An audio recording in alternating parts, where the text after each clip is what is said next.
Welcome to BSc Bihar state exam में आपका स्वागत है। आज हम लोग बीएसएससी इंटर लेवल का जो वैकेंसी निकला है उसी के लिए किरण पब्लिकेशन द्वारा वॉल्यूम 3 के माध्यम से 20 सेट का प्रैक्टिस बुक निकाले गए। उसी प्रैक्टिस बुक में से प्रैक्टिस सेट 3 के मैथ के जितने भी इंपॉर्टेंट प्रश्न पूछे गए सारे का इस वीडियो में डिस्कशन करेंगे। वीडियो शुरू करने के पहले चैनल को सब्सक्राइब कर ले, साथ ही बेल बटन को दबा दे ताकि आने वाले प्रत्येक वीडियो का नोटिफिकेशन आपको समय पे मिल सके। साथ ही इस वीडियो को ज़्यादा से ज़्यादा शेयर करें ताकि लोगों के बीच यह वीडियो आसानी से पहुंच सके। चलिए वीडियो की शुरुआत करते हैं आज के इम्पोर्टेंट प्रश्नों के साथ। पहला प्रश्न है, 10 पदों का औसत 50 है और प्रथम 5 पदों का औसत 45 है। शेष 5 पदों का औसत क्या होगा? यानी बचे हुए 5 व्यक्ति का एवरेज ज्ञात करना है। तो देखिए, आप इस क्वेश्चन को वन वे में सॉल्व कर सकते हैं। देखिए, 10 व्यक्ति का एवरेज कितना दिया गया? 50। यानी पहले 5 व्यक्ति का एवरेज कितना दिया गया? 45। हमसे पूछ रहा है रेस्ट जो 5 व्यक्ति है उनका एवरेज क्या होगा। एक्चुअल में एवरेज होना कितना चाहिए था? 50 है 45, यानी कितना कम है? तो देखिएगा -5, यानी 5 की कमी है। यानी जो यह 5 व्यक्ति होगा इसका एवरेज में क्या होना चाहिए? 5 की वृद्धि होना चाहिए, तभी तो डेविएशन 0 होगा। यानी यहाँ 5 कम है तो यहाँ 5 ज़्यादा होगा, तो यानी एवरेज कितना होता है? 50।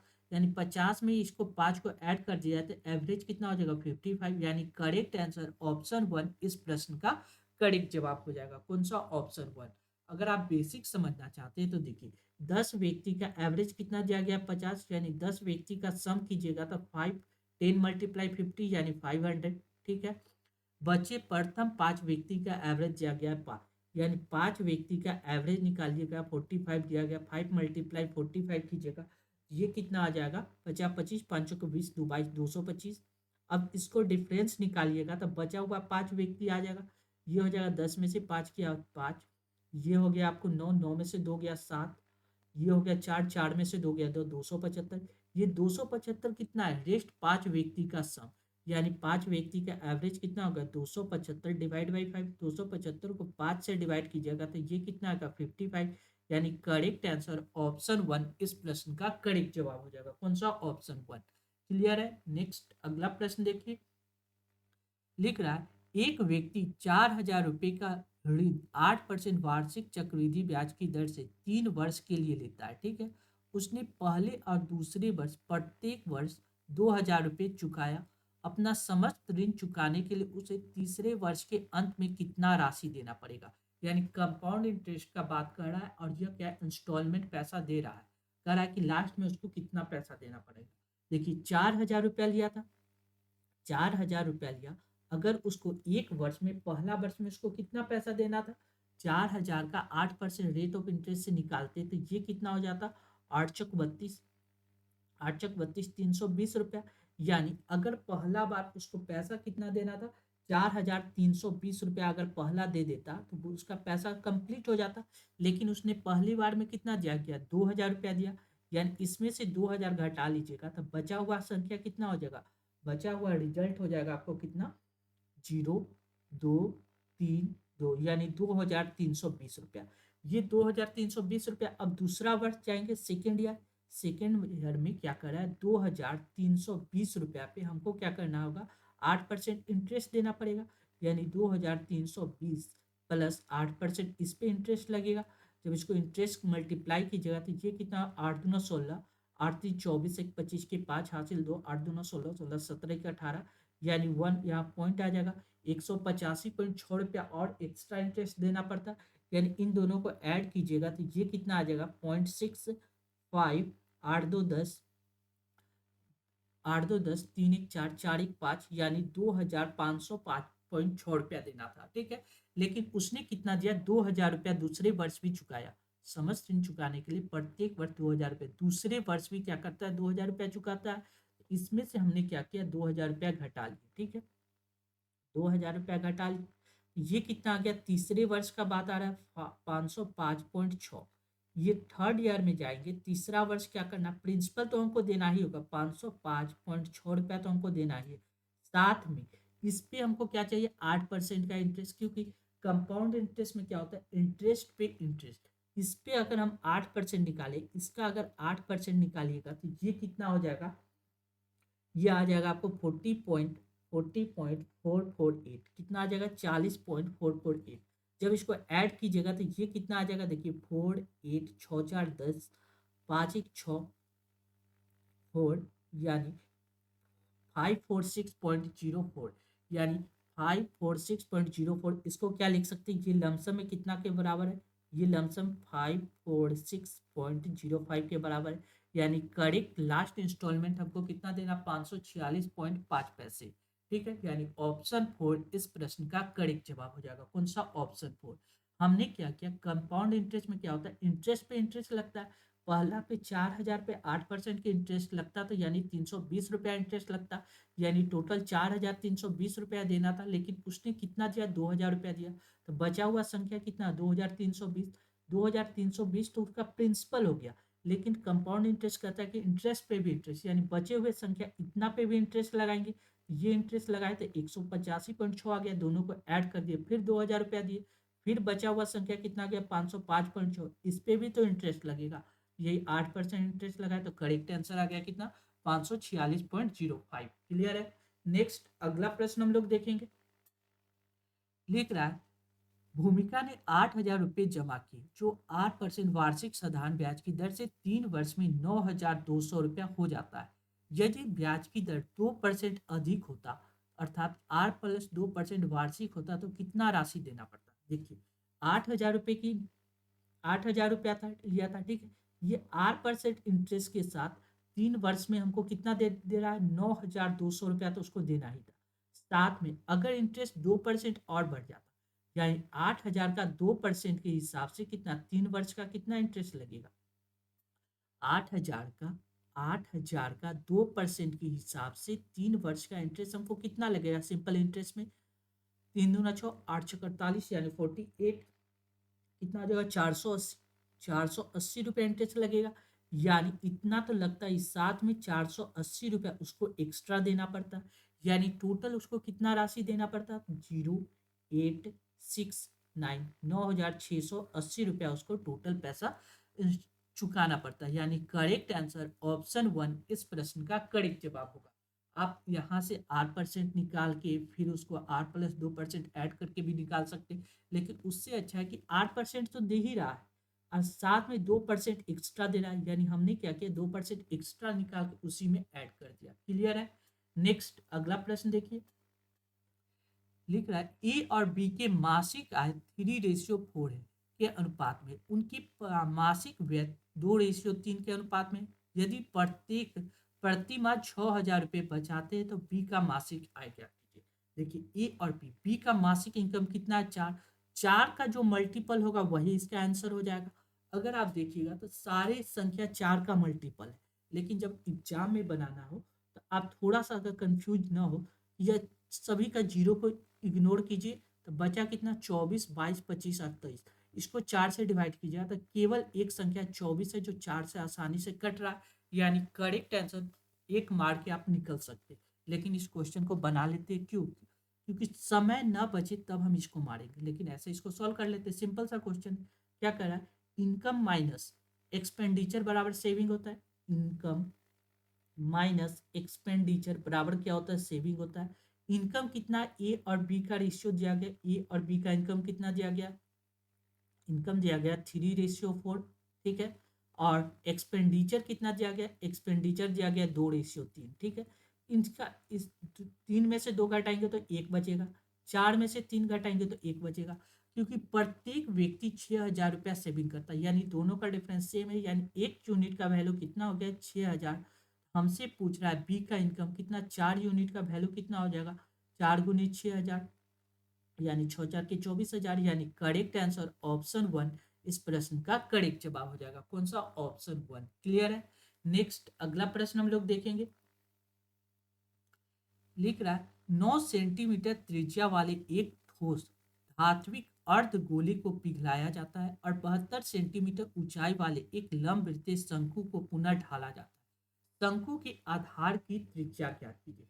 सबसे पहले क्या करना है, गोले के बारे में हमको पता हो, यह कैसा गोला चाहिए, अर्धगोला। गोला का हमको क्या कर पिघलाया जाता है, तो गोला का आयतन हमको क्या पता है, देखिए गोला का आयतन क्या होता है,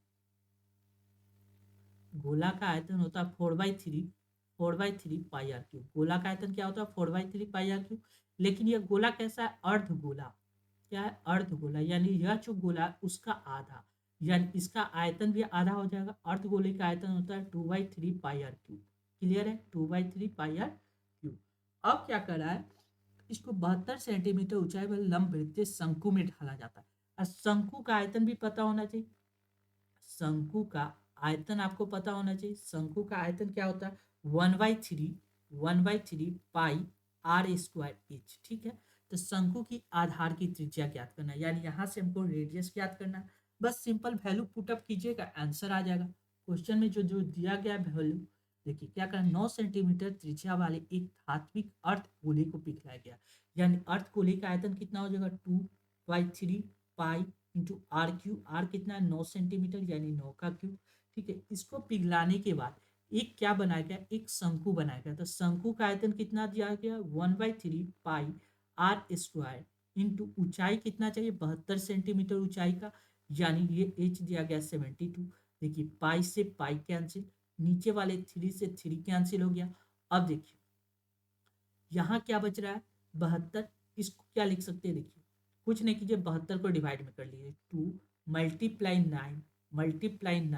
× 9 डिवाइड बाई 72 लिख सकते हैं।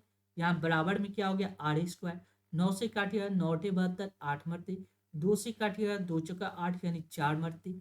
यानी ऊपर कितना बच गया, ऊपर कितना बचेगा, 9 × 9, यहाँ 4। ये पावर हटेगा तो इधर रूट चढ़ जाएगा। रूट अंडर कितना हो जाएगा, 9 × 9 डिवाइड बाई 4 बराबर आर। यहाँ रूट से बाहर निकलेगा तो 9/2, यानी आर रेडियस कितना हो गया, 9/2। 9/2 को कितना लिख सकते हैं, 4 दूना 8, एक 4 पूर्णांक 1/2, यानी करेक्ट आंसर ऑप्शन 4 इस प्रश्न का करेक्ट जवाब हो जाएगा। कौन सा, ऑप्शन 4। क्लियर है। नेक्स्ट अगला प्रश्न हम लोग देखेंगे। लिख रहा है, राधा और श्यामा किसी कार को 36,000 रुपये में पूरा करने का ठेका लेती है। राधा इसे 20 दिन में पूरा कर सकती है और श्यामा इसे 60 दिन में पूरा कर सकती है। रमा की सहायता से उन्होंने इस काम को 10 दिन में पूरा किया। रमा को कितना पैसा भुगतान किया जाएगा। सबसे पहले इफिशियंसी पता करना, क्योंकि कोई भी पैसा डिस्ट्रीब्यूशन क्या चीज में होता है, इफिशियंसी में। इफिशियंसी कैसे पता करते हैं, देखिए राधा अकेले किसी काम को कितना दिन में कर लेगी, 20 दिन में। ठीक है, और क्या बात है, श्यामा का बात किया जाए तो वह अकेले उसी काम को 60 दिन में। अब तीनों मिलके राधा प्लस श्यामा प्लस रमा, ठीक है, तीनों मिलके इस काम को कितना दिन में कर लेगी, 10 दिन में। इन तीनों का एलसीएम लीजिएगा, 20, 60 और 10 का एलसीएम लीजिएगा तो ये एलसीएम कितना आ जाएगा, 60। 20×3 = 60, 6 × 6 = 60, यानी 6। कहने का मतलब हो गया, रामा एक दिन में 3 काम करते, यानी रामा का एफिशिएंसी 3 आ गया, श्यामा का एफिशिएंसी 1 आ गया। तीनों मिलके आर एस और रामा मिलके 6 काम करता है एक दिन में। 3 × 4 तो रमा का बारे में कितना आ गया, 2। इनका एफिशिएंसी बढ़ गया 3:1:2। ठीक है, अब कह रहा है इसको 36,000 रुपया मिलता है, तो 3, 2, 5, 1, 6, 6 यूनिट का वैल्यू दिया गया है 36,000। 6 यूनिट का वैल्यू कितना दिया गया, 36,000। एक यूनिट का वैल्यू कितना हो जाएगा, 6,000। हमसे पूछ क्या रहा है, तो रमा को कितना योगदान है, तो रमा का कितना, 2 यूनिट। एक यूनिट का वैल्यू 6,000 है, तो 2 यूनिट का वैल्यू कितना होगा, 6,000 से मल्टीप्लाई कर देंगे, 6×2 = 12,000। यानी करेक्ट आंसर ऑप्शन 3 इस प्रश्न का करेक्ट जवाब हो जाएगा। कौन सा, ऑप्शन 3। क्लियर है। नेक्स्ट अगला प्रश्न देखिए। लिख रहा, एक आदमी चीनी की खपत 44.44% की वृद्धि करता है, क्योंकि चीनी के मूल्य में p% की कमी हो जाती है। p का मान ज्ञात कीजिए यदि व्यय स्थिर है, यानी एक्सपेंडिचर सेम हो। एक्सपेंडिचर जब सेम हो तो हमको क्या पता है, देखिए ये इस बात को देखिए, 44.44%। आपको एक फ्रैक्शन पता होना चाहिए, 11.11% का फ्रैक्शन वैल्यू कितना होता है, 1/9। क्या होता है, 1/9। ठीक है, इसका यह कितना गुना है, तो 4 गुना है। इसका यह कितना गुना है, 4 गुना, यानी 44.44%। ये इसका फ्रैक्शन वैल्यू कितना हो जाएगा, 4/9। क्या करा, एक आदमी चीनी की खपत, यानी एक चीनी का जो क्वांटिटी पहले यूज करता था, चीनी का जो क्वांटिटी यूज करता था वह पहले 9 यूनिट यूज करता था। अब क्या करा, 44.44% की वृद्धि हो गया, यानी पहले 9 यूज करता था, तो अब कितना यूज करेगा? 13 यूनिट। पहले उसके मूल्य यानी चीनी का प्राइस पहले क्या था? तो हमको पता है जब एक्स व्यय सेम हो तो प्राइस या क्वांटिटी का रेशियो क्या होता है? इन्वर्सली प्रोपोर्शन होता है। यानी पहले प्राइस चीनी का 13 रुपये पर केजी था, तो अब कितना हो गया? 9 रुपये पर केजी। अब कह रहा है तो चीनी के मूल्य में कितना परसेंट की कमी आई? पहले 13 था, अब 9 हो गया, यानी कितना का कमी आया? तो 4 यूनिट का कमी आया। किस पे आया? 13 पे आया। गुने 100 कर दीजिए, यानी 400/13। 400/13 को आप लिखिएगा कितना? 13 × 39 और 10 × 40, यानी 30.10/13%। यानी करेक्ट आंसर ऑप्शन 3 इस प्रश्न का करेक्ट जवाब हो जाएगा। कौन सा? ऑप्शन 3। क्लियर है? नेक्स्ट अगला प्रश्न देखिए। पहले त्रिभुज का क्षेत्रफल 420 सेंटीमीटर स्क्वायर है और इसका आधार दिया गया 60 सेंटीमीटर, जबकि दूसरे त्रिभुज का क्षेत्रफल 1500 सेंटीमीटर और इसका आधार दिया गया 7.5 सेंटीमीटर। पहले त्रिभुज की ऊंचाई और दूसरे त्रिभुज की ऊंचाई का अनुपात ज्ञात कीजिए।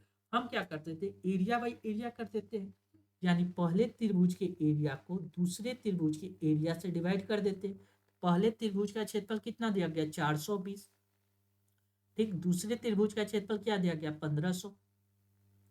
अब त्रिभुज का एरिया क्या होता है? 1/2 गुने आधार बेस। हमको बेस कितना दिया गया है पहले त्रिभुज का? 60 सेंटीमीटर। ठीक है, इंटू ऊंचाई हमको निकालना है h1, डिवाइड बाई दूसरे त्रिभुज का क्षेत्रफल क्या होता है? 1/2 आधार बेस कितना दिया गया? 7.5, यानी मल्टीप्लाई 7.5 इंटू h2 बराबर लिख सकते हैं 420/1500। कोई दिक्कत नहीं है।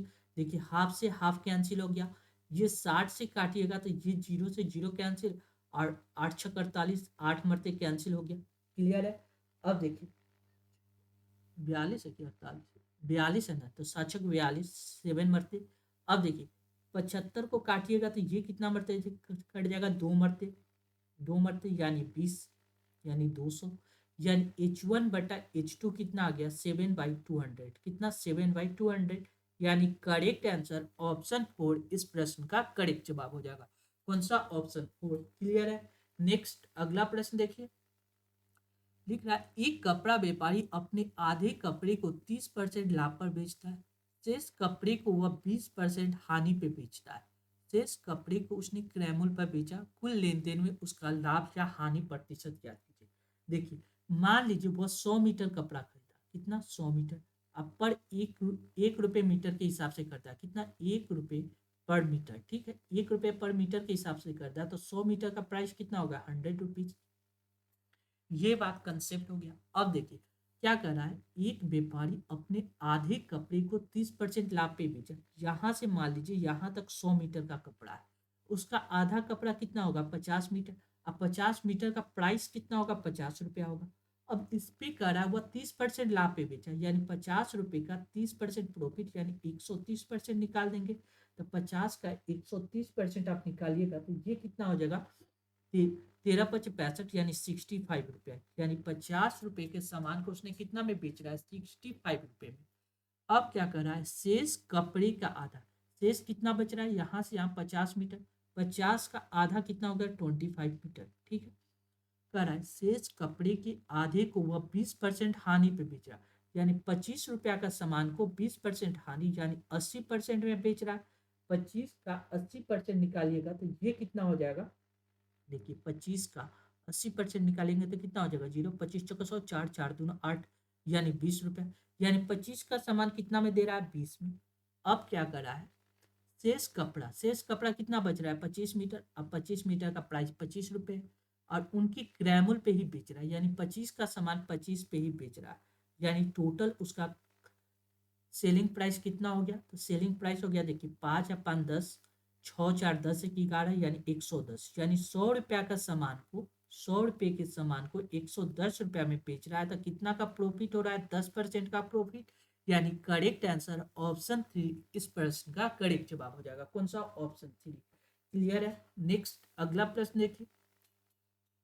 एक व्यक्ति की मासिक आय 45,000 रुपये है। यदि उसने आय का 25% वृद्धि होती है तो उसकी नई मासिक आय कितना है?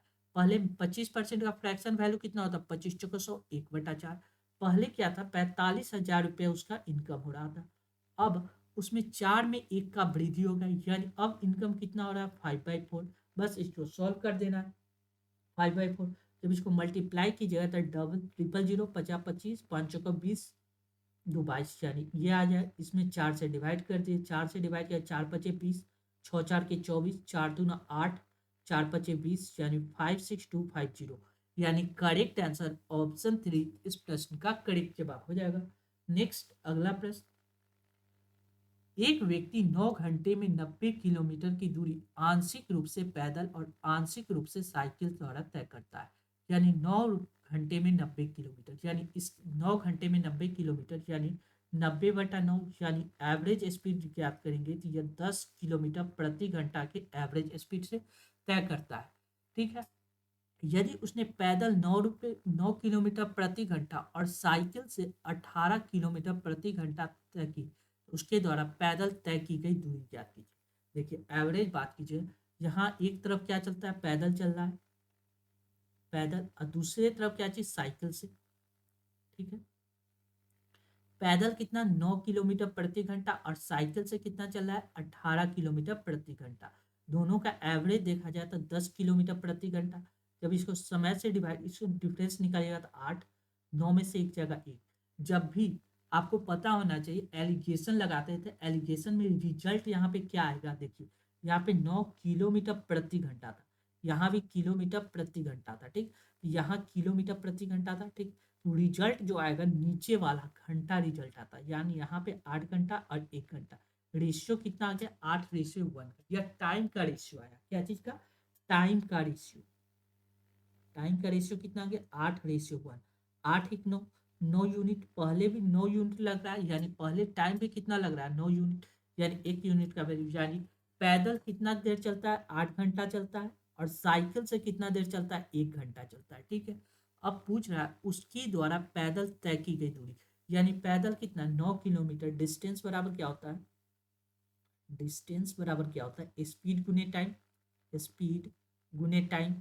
हमको पता है डिस्टेंस बराबर क्या होता है, स्पीड गुने टाइम। तो पैदल कितना 9 किलोमीटर प्रति घंटा के स्पीड से चलता था। ठीक है, और टाइम कितना ले रहा है 8 घंटा, तो 9 × 72 यानी 72 किलोमीटर का डिस्टेंस तय करेगा, यानी करेक्ट आंसर ऑप्शन 4 इस प्रश्न का करेक्ट जवाब हो जाएगा। क्लियर है। नेक्स्ट, दो संख्या का गुणनफल दिया गया 8,427, यदि उनमें से, यदि इन संख्या का मसा 53 है तो बड़ी संख्या ज्ञात कीजिए। देखिए मसा यानी 53 है, तो संख्या क्या हो सकता है 53A हो सकता है, और दूसरी संख्या कितना हो सकता है 53B हो सकता है। ठीक है, अब क्या पढ़ा, उनमें से बड़ी संख्या, जो भी संख्या होगा उसमें 53 का मल्टीपल होगा। आप ऑप्शन चेक कीजिएगा तो 53 का केवल और केवल एक मल्टीपल प्राप्त हो रहा है, कितना 53।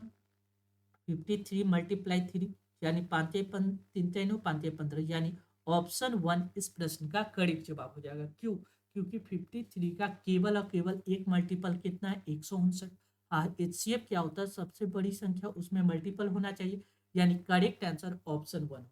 लेकिन अगर बनाने का बात किया जाए तो इसको आप बना भी सकते हैं, क्या कीजिए 53A मल्टीप्लाई 53B बराबर कितना जाएगा 8427। जब इसको मल्टीप्लाई कीजिएगा A × B बराबर जो रिजल्ट आएगा फिर उसको सॉल्व करना है। क्यों हम इसको सॉल्व करें, जब यहाँ से रिजल्ट हमको प्राप्त हो जा रहा है। ठीक है, क्लियर है। नेक्स्ट अगला प्रश्न हम लोग सॉल्व कर सकते हैं।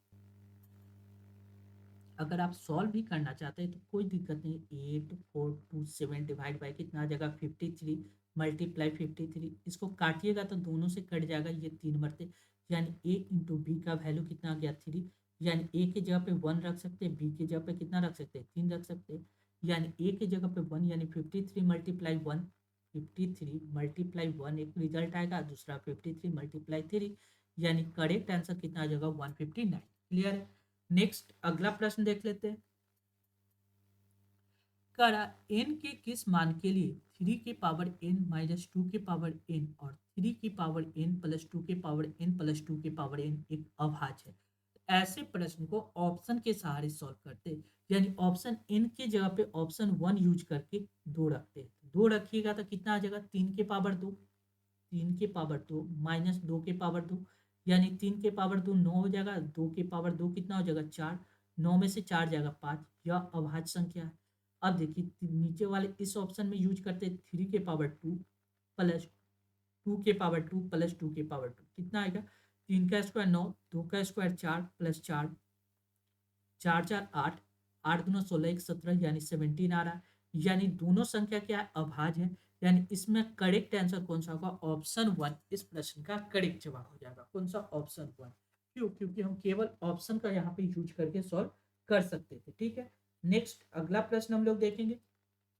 अगला क्वेश्चन क्या कर रहा है, अगला क्वेश्चन क्या है, सिंप्लीफिकेशन का क्वेश्चन है। सिंप्लीफिकेशन का क्वेश्चन यहाँ पॉइंट लगा हुआ था, हमने क्या किया, पॉइंट को पहले समझ लेते हैं। देखिए पॉइंट कितना पे है, यहाँ देखिए पॉइंट के बाद 1 2 3 4 5 6, ऊपर पॉइंट कितना 6 पे है। नीचे पॉइंट चेक कर लेते, 1 2 3 4 5 6, नीचे भी पॉइंट 6 पे, यानी पॉइंट का अब कोई रोल नहीं रहा, यानी पॉइंट से पॉइंट घट गया।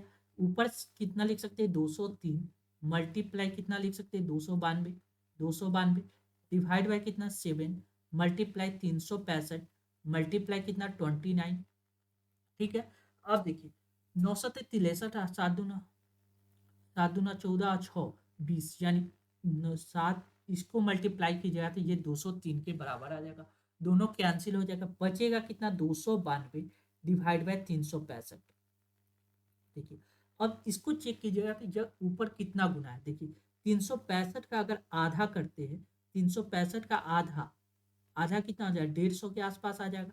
जबकि यह 150 से ज़्यादा है, यानी रिजल्ट जो भी होगा 0.5 से ज़्यादा होगा, 0.5 से ज़्यादा होगा, यानी ऑप्शन 2 भी नहीं होगा और ऑप्शन 3 भी नहीं होगा। अब क्या कीजिए, ऑप्शन 1 और 2 कैंसिल हो गया, और यानी ऑप्शन इसको यूज कर लेते हैं। इसमें 0.8 से मल्टीप्लाई कीजिएगा तो 8 × 5 = 40, ये शून्य हासिल 4, 8 × 4 = 48, 48, 4 × 5 = 52, 52 हासिल 5, 8 × 3 = 24, 24 5 × 29, यानी 292 पॉइंट आ गया। यानी 292.8 मरते ये आसानी से कट जाएगा, यानी रिजल्टेड वैल्यू कितना आ गया 0.8, यानी करेक्ट आंसर ऑप्शन 3 इस प्रश्न का करेक्ट जवाब हो जाएगा। नेक्स्ट क्या करा है, 15%, 10% और 8% के तीन क्रमिक छूट के एकल छूट के बराबर है, तो के का मान क्या है। देखिए जब भी ऐसे प्रश्न है तो आपको क्या करना है, समतुल्य छूट यानी समतुल्य बट्टा कैसे निकालते हैं, आपको पता होना चाहिए ए प्लस बी माइनस ए इंटू बी बटा 100 होता है समतुल्य बट्टा का। यानी हम दो दो संख्या का लेके सोल्व कर सकते हैं। दो संख्या यानी 15 और 10 को लेंगे, ये कितना हो जाएगा, 15 और 10 कितना हो जाएगा 25, माइनस क्या हो गया 15 × 15 × 10 बटा 100 लिख सकते हैं।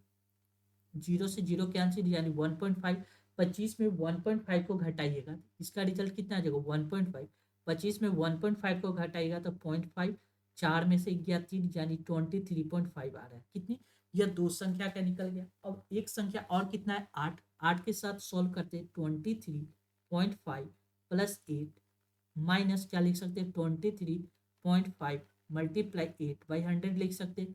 देखिए ये कितना 8 2 10 की 11 है, यानी 31.5 माइनस जो भी रिजल्ट आएगा 31.5 से कम आएगा, और सारा ऑप्शन 31.5 से कम है, यानी इसको सॉल्व करना पड़ेगा। सॉल्व कीजिएगा तो कितना 8 × 5 = 40, 4 8 3 24, 4 28 के 8 हासिल 2, 8 दूना 16, 17 1 18, यहाँ एक पॉइंट यहाँ पे दो इधर आ गया, तो एक पॉइंट तो 3 पॉइंट यानी 1.88, यानी इसमें से 1.88 को घटाइएगा तो ये कितना आ जाएगा, देखिए जीरो लिख सकते हैं। 10 में से 8 गया 2, ये हो गया 4, 14 में से 8 गया कितना हो गया 8 2 10, 10 6 14 यानी 6 आ गया। यहाँ आ गया जीरो, यानी 10, 10 में से 1 गया 9, यानी 29.6 या 2, यानी करेक्ट आंसर ऑप्शन 3 इस प्रश्न का करेक्ट जवाब हो जाएगा। कौन सा, ऑप्शन 3।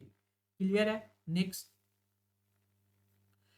दो अंकों की वह बड़ी से बड़ी संख्या ज्ञात कीजिए जिससे 219, 365, 511 को भाग देने पे 3 5 और 7 से शेषफल बचता है। यानी 3 5 और 7 से शेषफल बचता है, अगर इसमें से 3 घटा ले, 219 में से 3 घटा ले तो वह संख्या आसानी से कट जाएगा। यानी 219 में से 3 घटाइएगा तो 200 कितना बचेगा 16। देखिए 365 में से 5 घटाइएगा तो कितना हो जाएगा 360, और क्या करा है 511 में से 7 को घटाइएगा तो ये कितना आ जाएगा 504। यानी वैसी संख्या लेना है जो 216, 360 और 504 को आसानी से काट दे। अब देखिए यहाँ यूनिट डिजिट क्या आ रहा है, 0। 0 यूनिट डिजिट उसी से कटेगा जिसका यूनिट डिजिट क्या होना चाहिए, 2 या 5 होना चाहिए। 2 या 5 होगा तो ही 0 कटेगा। यानी ऑप्शन ये एक कैंसिल हो जाएगा और ऑप्शन 2 कैंसिल हो जाएगा। क्लियर है? या तो 72 होगा या 82 होगा। अब हमको 72 यूज करते हैं तो देखिए ऑप्शन 3 यूज करते हैं। 72 8 मरते लगाएंगे, 8 दूना 16, 3 मरते लगाएंगे, 3 दूना 6, 7 या 21। इसके देखिए 72 मल्टीप्लाई 3 आ जाएगा। इसको देखिए 360 लिखेंगे तो 72 मल्टीप्लाई 5 आ जाएगा। देखिए अब 72 मल्टीप्लाई क्या करेगी, 40 7 7 49, 7 मरते लगाएंगे। यानी करेक्ट आंसर कौन सा होगा, ऑप्शन 3 इस प्रश्न का करेक्ट जवाब हो जाएगा। कौन सा, ऑप्शन 3। केवल समझ के सॉल्व कर सकते हैं, नहीं तो यहाँ पे आप एचसीएफ ऐसे भी निकाल सकते हैं। 216, 360 और 504 का एचसीएफ निकालिए। पहले इसका इसका डिफरेंस देख लीजिए, इसका डिफरेंस देख लीजिए, जो रिजल्ट आएगा उसका एचसीएफ निकाल लीजिए। ये भी एक तरीका है निकालने का। क्लियर है? नेक्स्ट अगला हम लोग प्रश्न देखेंगे। अगला क्वेश्चन क्या कर रहा है, देखिए शुद्ध दूध वाले एक पात्र में 35% दूध निकालकर उनके स्थान पे पानी डाल दिया जाता है। ठीक है, 35% दूध निकाला जाता है और उसके स्थान पे पानी डाल दिया जाता है। इस प्रक्रिया को 3 बार दोहराया जाता है। यानी टोटल प्रोसेस कितना बार होता है, 3 बार। तो तीसरी प्रक्रिया के अंत में दूध की शुद्धता कितनी थी। देखिए दूध 100% शुद्ध होता है, यानी 100% दूध शुद्ध लिए थे। ठीक है, उसमें क्या कर रहा है, 35% दूध निकाल के उसके स्थान पे पानी डाल दिया गया। तो 35% निकालने का मतलब कितना हो गया, देखिए 1 - इसका एक फार्मूला होता है, फार्मूला आप याद कर सकते हैं। 1 - x/100 की पावर टी, यानी जितना बार प्रोसेस किया गया। यह टोटल प्राइस था, यानी शुद्धता दूध लिया गया था, यही प्राइस ले लिए। यानी 100 लीटर इंटू 1 - x कितना दिया गया, 35%, यानी बटा 100 आ गया। यह प्रोसेस 3 बार दोहराएगा, 3 लिख सकते हैं, कोई दिक्कत नहीं। जब इसको सॉल्व कीजिएगा तो ये कितना आ जाएगा, देखिए 10 में से 100 में से 35 आएगा तो 65, यानी 100 इंटू 65/100 की पावर कितना लिख सकते हैं, 3 लिख सकते हैं, कोई दिक्कत नहीं। 65/100 की पावर 3। जब इसको काटिएगा तो 5 से काटिएगा तो 5 से 13 पचे 65, 5 दूना 10, 20 मरते, यानी 13/20 आ जाएगा। यानी रिजल्ट कितना आ जाएगा, 100 मल्टीप्लाई 13 मल्टीप्लाई 13 मल्टीप्लाई 13 बटा कितना, 20 मल्टीप्लाई 20 मल्टीप्लाई 20। ठीक है, 20 से काट दिया था 20 पच्चीस 100, 5 मरते। 5 से काट दिया 5 को 20, 4 मरते, यानी 4 दूना 8। ऊपर कितना आ जाएगा, 13 का मल्टीपल आ जाएगा।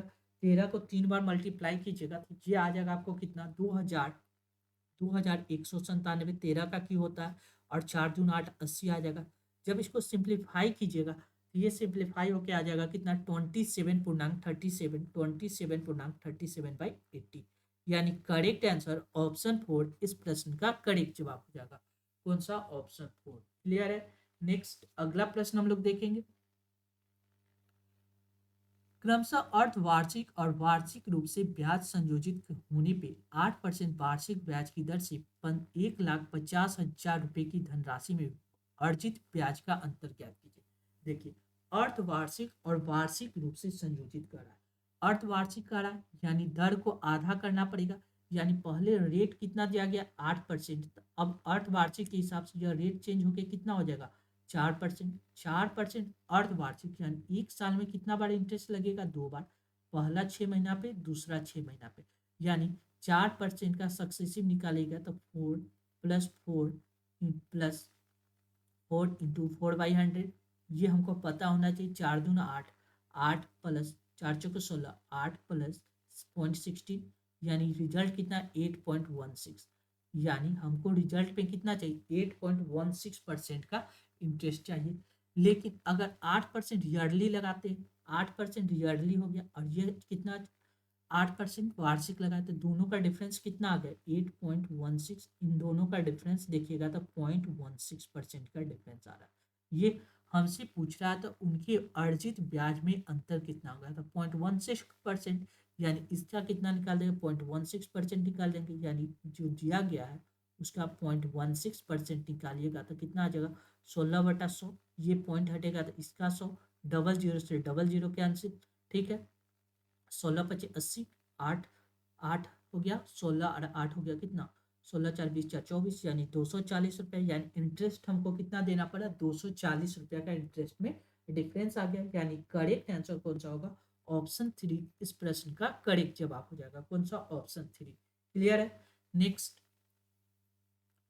एक वस्तु को 1980 रुपये में बेचने पे अर्जित प्रतिशत लाभ उसी वस्तु को 1620 रुपये में बेचने पे हुए हानि प्रतिशत के बराबर है। ऐसे एक व्यक्ति पे जितना लाभ होता है और उतना ही हानि होता है, तो दोनों का कॉस्ट प्राइस सीपी क्या लिख सकते हैं, सीपी क्या लिख सकते हैं, कॉस्ट प्राइस बराबर हो जाएगा 1980 प्लस क्या लिख सकते हैं 1620/2, ये आता है सीपी का।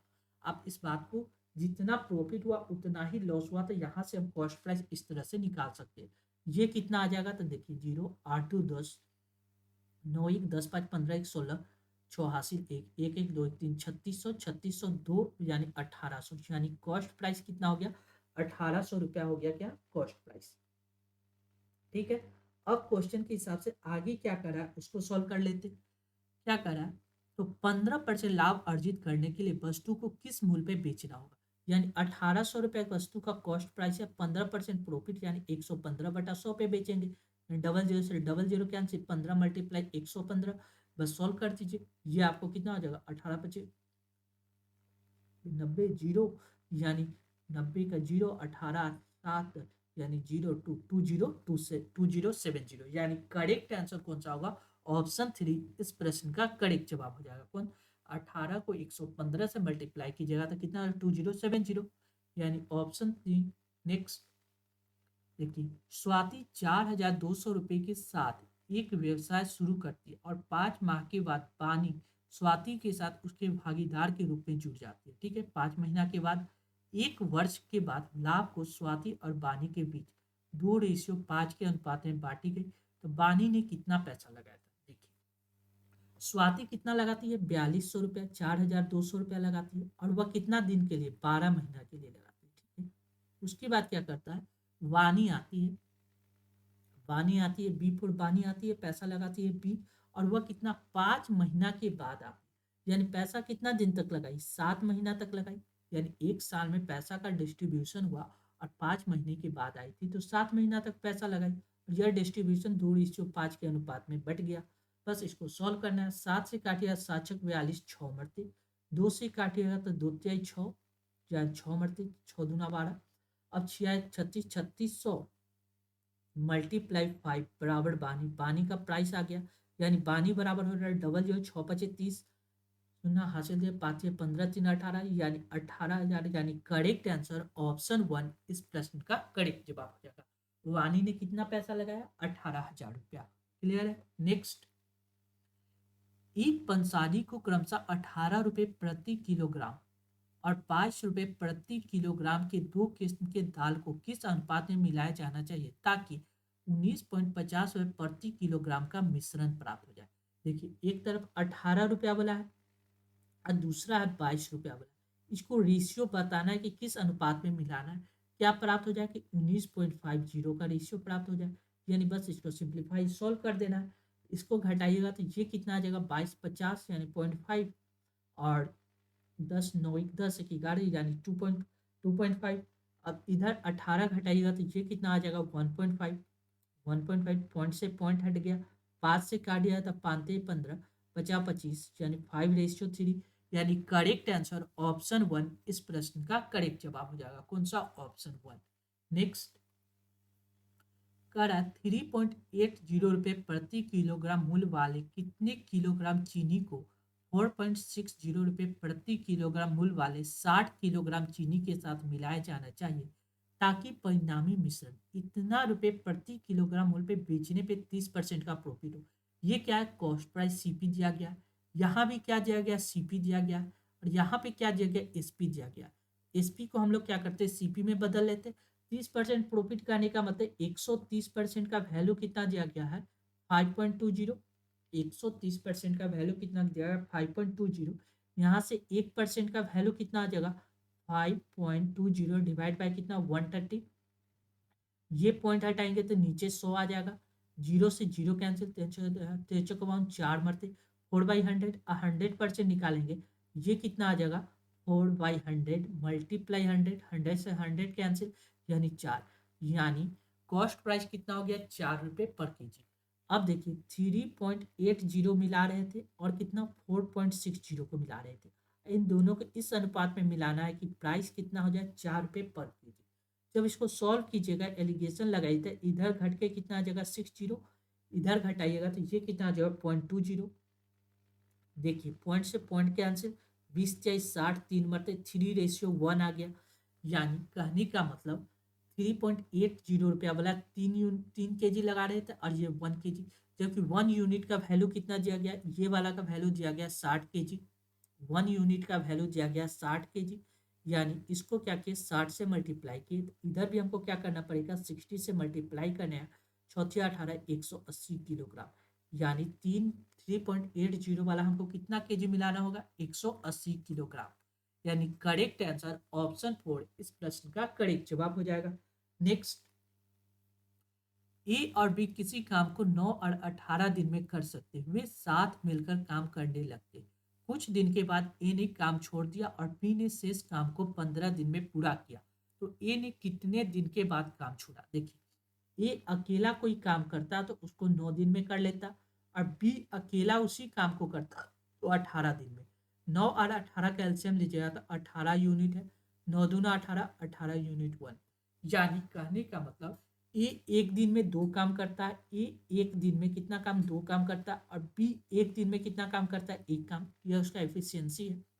ठीक है, कह रहा है कि बी ने शेष काम को 15 दिन में किया। बी एक दिन में 1 काम करता है तो 15 दिन में कितना काम करेगा, 15 काम, 15 वर्क कर लेगा। टोटल वर्क कितना है, 18 वर्क है। टोटल वर्क 18 है, जिसमें से 15 काम बी ने कर लिया लास्ट में। तो बचा हुआ पहले स्टार्टिंग वाला कितना काम था, लास्ट का 15 काम किसने किया, बी किया। टोटल 18 था, तो शुरू में कितना हो गया, 5×3 = 8, 3। बस शुरू में कितना काम था, 3। अब क्या करा, कुछ दिन तक ए ने काम छोड़ दिया और बी ने शेष काम। देखिए कुछ दिन शुरू में क्या कर रहा था, ए और बी दोनों साथ में काम कर रहे थे, वे साथ मिलकर काम कर रहे थे। यानी 3 काम को ए और बी साथ मिलता था, एक दिन में कितना काम करता, 3 काम। 3 काम को एक दिन में करता और 3 से डिवाइड कर दीजिए आते, दोनों मिलकर एक दिन तक काम किया, 1 डे तक काम किया। उसके बाद ए ने काम छोड़ दिया। यानी करेक्ट आंसर ऑप्शन 1 इस प्रश्न का करेक्ट जवाब हो जाएगा। कौन सा, ऑप्शन 1। क्लियर है। नेक्स्ट अगला प्रश्न देखिए, एक वस्तु का क्रय मूल्य दिया गया 1120 रुपये और उसे 205 रुपये की छूट देने के बाद 15% का लाभ होता है, तो वस्तु का अंकित मूल्य क्या कीजिए। देखिए एक वस्तु का क्रय मूल्य कितना दिया गया, 1120 रुपये, और उसको 15% का प्रॉफिट होता है। ठीक है, 1120 रुपये उस वस्तु का दाम है, 15% का प्रॉफिट, तो इसका 115 में बेच रहा था। ये बात तो फाइनल है। जब इसको सॉल्व कीजिएगा तो 0 से 0 कैंसिल, 5 से काटिएगा तो 5×2 = 10, 5×3 = 15, 5×2 = 10, 2 से काटिएगा तो 2×5 = 10, 2×8 = 16, 58। 58 मल्टीप्लाई 23, 58 को 23 से मल्टीप्लाई करना है, तो आप ऐसे भी लिख सकते हैं, 20 को क्या लिख सकते हैं, 20 + 3। देखिए ये हो जाएगा 0, 8×2 = 16, 5×2 = 10, 1 = 11, 160 प्लस कितना हो जाएगा, 8×3 = 24 के 4 हासिल 2, 5×3 = 15, 16×1 = 17, 174। अब इसको ऐड कर, 8×3 = 24 के 4 हासिल 2, 5×3 = 15, 16×1 = 17 आ गया। ठीक है, यहाँ पे 17 आ गया। ठीक है, जब इसको ऐड कीजिएगा तो देख लेते एक बार, 1 मिनट, यहाँ पे देखिए ये कितना होगा, 1 मिनट एक बार और काट लेते हैं। ठीक है, क्या करा है, 1120 रुपया पे 15% प्रॉफिट, यानी 115/100, 5 0 से 0 कैंसिल, 5 से काटिएगा तो 5×2 = 10, 5×3 = 15, और 5 से काटिएगा 5×2 = 10, 2 से काटिएगा 2×5 = 10, 1 बचा, 6×2 = 12, 56। यानी 56 मल्टीप्लाई 23 आ रहा है। इसको हम क्या कर सकते हैं, 56 × 20 + 3 लिख सकते हैं, कोई दिक्कत नहीं। मल्टीप्लाई किया 0, 6×2 = 12 के 2 हासिल 1, 5×2 = 10, 1 = 11, 1120। 3 से मल्टीप्लाई किया जाए, 6×6 = 18 के 8 हासिल है, 5×3 = 15, 1 = 16, 168। इन दोनों का ऐड कीजिए, 8 6×2 = 8, 1 1 2, यानी 1288 रुपया तो उसको सेलिंग प्राइस है। कितना, 1288 रुपया। लेकिन क्या कर रहा है कि 205 रुपये वह छूट दे रहा है, यानी एमपी मार्क प्राइस कितना होगा, मार्क प्राइस कितना होगा, तो 1288 प्लस कितना हो जाएगा 205, 205 को ऐड कर दीजिए, 8 2 10, 8 2 10 3 13, यानी 149493, यानी करेक्ट आंसर ऑप्शन दो इस प्रश्न का करेक्ट जवाब हो जाएगा। कौन सा, ऑप्शन दो। नेक्स्ट, एक पुरुष और एक महिला को साथ मिलकर काम करने में 12 दिन लगते हैं। एक पुरुष अकेले उस काम को 15 दिन में पूरा कर सकता है। एक महिला अकेले उस काम को कितना दिन में पूरा करेगी। देखिए, मेल प्लस फीमेल दोनों मिलकर एक साथ किसी काम को 12 दिन में कर रहा है। एक पुरुष, एक मेल अकेला उसी काम को कितना दिन में, 15 दिन में। 12 और 15 का एलसीएम लीजिएगा तो ये कितना आ जाएगा, 60। 12 × 5 = 60, 15 × 60, यानी एक मैन एक दिन में 4 काम करता है, यानी मैन एक दिन में 4 काम करेगा। मैन और फीमेल मिलके 5, यानी फीमेल एक दिन में कितना काम करेंगे, एक काम पूछ रहा है। तो महिला अकेले उस काम को कितना, टोटल काम 60 है, एक दिन में एक काम करते हैं तो 60 काम करने में 60 दिन लगेगा, यानी करेक्ट आंसर ऑप्शन 3 इस प्रश्न का करेक्ट जवाब हो जाएगा। कौन सा, ऑप्शन 3। क्लियर है। चलिए, thank you for watching this video. ऐसे ही इंपॉर्टेंट वीडियो पाने के लिए अपने channel BSc Bihar state exam को सब्सक्राइब कर ले, साथ ही इस वीडियो को ज़्यादा से ज़्यादा शेयर करें ताकि लोगों के बीच यह वीडियो आसानी से पहुंच सके। साथ ही आप इस वीडियो के लास्ट में कमेंट बॉक्स में जरूर से जरूर कमेंट करें ताकि हम और ज़्यादा वीडियो बना सके आपके लिए।